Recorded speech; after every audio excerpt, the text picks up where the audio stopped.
Hey, iPhone users. Welcome back to our channel.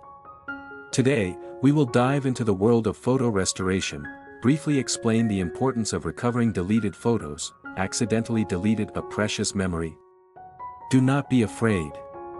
We've got you covered. Step 1, recover recently deleted photos. Open the Photos app, tap Albums, scroll down to Recently Deleted, authenticate with Face ID or your password.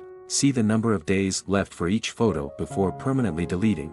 To restore a photo, tap the photo, then tap Restore. For multiple photos, tap Choose, select a photo, and tap Restore. Restore from backup. Photos deleted greater than 30 days ago. Step 3, if the photo was deleted more than 30 days ago. Restore from a previous backup where the images were. Maybe you save it in a certain file, a USB, 2 clouds, or you save it on applications.